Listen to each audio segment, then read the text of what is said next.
Welcome to my channel with love Vikram. ఈరోజు movie recommendation తలవర. Malayalam movie, ప్రైమ్లో ఉంది. Sub టైటిల్స్తోనే చూడాలి, ఎందుకంటే వేరే లాంగ్వేజ్లో లేదు. For that movie hero struggles గురించే. హీరోకి బుల్లి ఉంటుంది, కానీ వీడికి ఒళ్ళంతా ఉంటుంది. దానివల్ల ఇన్ఫీరియారిటీ కాంప్లెక్స్ ఎక్కువ ఉంటుంది వీడికి. వాడు ఫేస్ వాల్యూ చాలా తక్కువ, స్ట్రగుల్ ఫీల్ అవుతాడు బయటికి రావడానికి, మింగిల్ అవ్వడానికి. ఫోటోజెనిక్ ఫేస్ కాదు, ఇవన్నీ ప్రాబ్లమ్స్ ఉంటాయి. దీంట్లో ఆ స్టోరీలో, ఆ స్ట్రగుల్లో లైఫ్ అచీవ్ ఎలా చేసుకుంటాడు, ఎలా ముందుకెళ్తాడు అనేదే మూవీ. చాలా చిన్న స్టోరీనే, ఎమోషన్స్ తోటి చాలా బాగుంది సినిమా. ఎందుకంటే చుట్టూ ఉండే ఫ్రెండ్స్, వాడిని ఇష్టపడే వాళ్ళు, వాడిని డిమోటివేట్ చేసేవాళ్ళు, వాడికి ఉన్న మిడిల్ క్లాస్ ఫ్యామిలీ స్ట్రగుల్స్ కానీ అవన్నీ కానీ మూవీలో చాలా బాగా చాలా మూవీస్ చూసుంటాం కానీ కనెక్ట్ అవుతాం.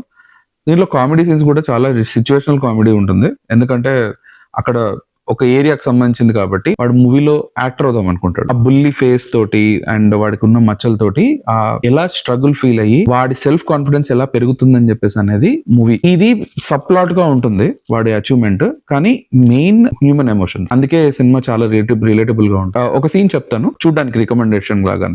లాస్ట్ సీన్ లో మదర్ ఒక చిన్న గెస్చర్ ఇస్తుంది వాడు అప్రూవల్ కి. అప్పటిదాకా సపోర్ట్ చేయని మదర్, దానికే మనం చాలా సాటిస్ఫాక్షన్ గా ఫీల్ అవుతాం. ఇలాంటి మూవీస్ చాలా వచ్చాయి, బట్ ప్రతిసారి కొత్త స్టోరీ, కొత్త క్యారెక్టర్స్, కొత్త ఇష్యూస్, హ్యూమన్ రిలేషన్షిప్స్ కాబట్టి ఇప్పుడు మిస్టరీగా ఉంటుంది కాబట్టి మనకు సినిమా చూడబుద్ధి అవుతుంది. యాక్టర్స్ గురించి అంతగా బాగా తెలీదు, బట్ ప్రీవియస్ గా బ్రహ్మయుగము, చిన్న చిన్న సినిమాలు చాలా హీరో చాలా బాగా చేశాడు. దాంట్లో కూడా అర్జున్ అశోక్. మూవీ కంపల్సరీగా ప్రైమ్లో చూడండి. ఇలాంటి రికమెండేషన్స్ కోసం నా ఛానల్ ఫాలో అవ్వండి with love Vikram. Me like, share, comments చాలా కాన్ఫిడెన్స్ ఇస్తాయి. ఇలాంటి రికమెండేషన్స్ తీసుకోవడానికి నన్ను ప్రోత్సహిస్తాయి. Thank you.